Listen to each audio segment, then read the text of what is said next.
For most of American history, sports betting was illegal, not because it destroyed families, and not because it was wrong, but because the wrong people were getting rich.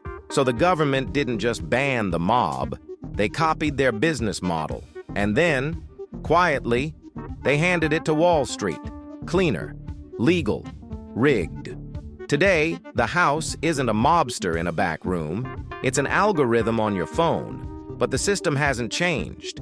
It just got a new owner, and the same old target, you. Before apps, before disclaimers, before free bets. Sports betting lived in the shadows. Bookies extended credit.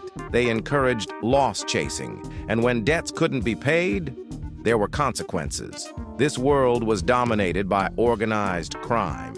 Not because they loved sports, but because gambling had one unbeatable feature. The house never loses, long term. The problem wasn't profitability. The problem was scale, too violent, too unstable, too visible. This business needed a cleaner owner. Over time, governments learned something uncomfortable. People will gamble anyway. Banning it doesn't stop it. Policing it costs money. But taxing and regulating it, that works.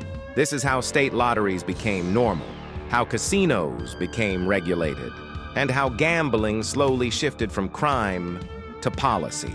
Not moral approval, economic approval. In 2018, the U.S. Supreme Court struck down the federal ban on sports betting. No national debate, no cultural reckoning, just a legal switch. Overnight, states were free to legalize betting.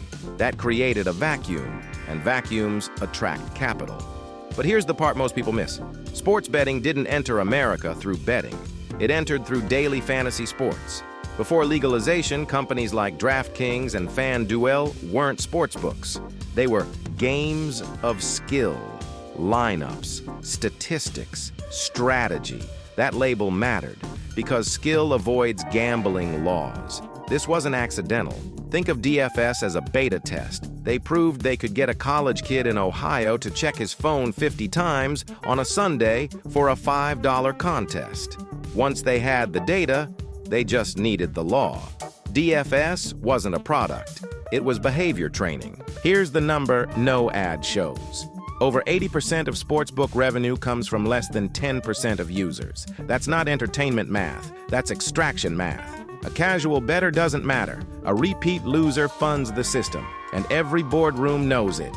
If this is the kind of story you want more of, not headlines, not opinions, but how power actually works, subscribe to Boardroom Archives. We don't follow trends here.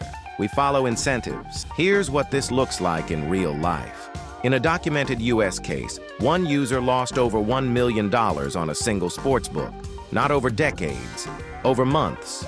At one point, he messaged support and said he couldn't stop, that he was drowning, that he needed help. What happened next matters. He wasn't restricted. He wasn't paused. He wasn't protected.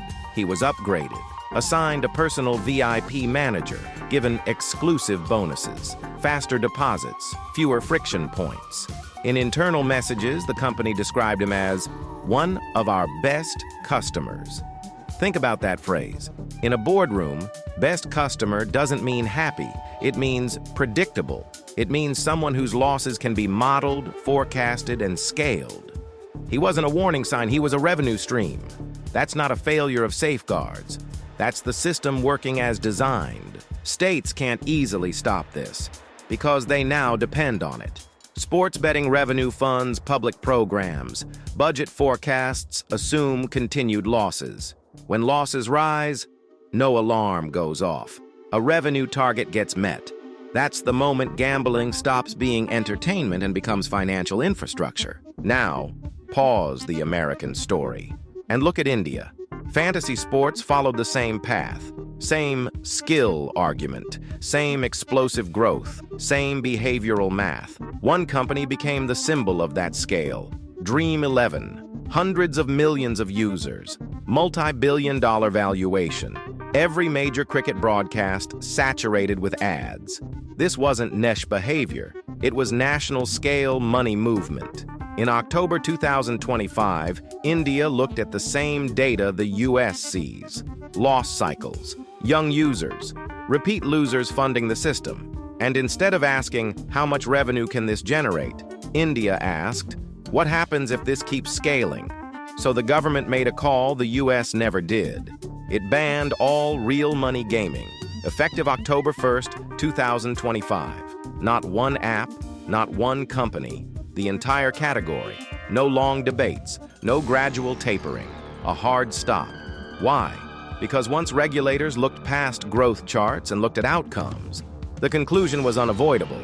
A system that only scales when people lose more often is not entertainment. India didn't ask whether these platforms were popular. It asked a harder question.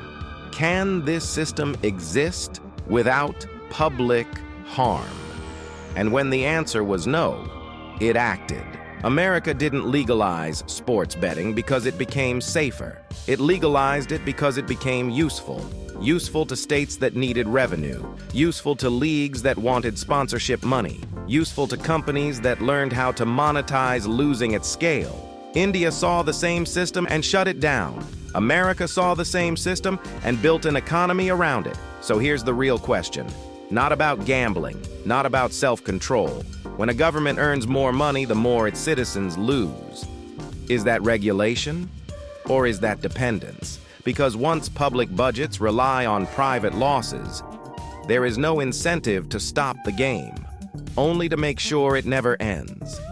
If you made it this far, thank you for watching Boardroom Archives. If this video changed how you see sports betting, leave a comment. I read them all. And if you want more stories about how systems are built, who benefits, and who quietly pays the price, subscribe. This archive is just getting started.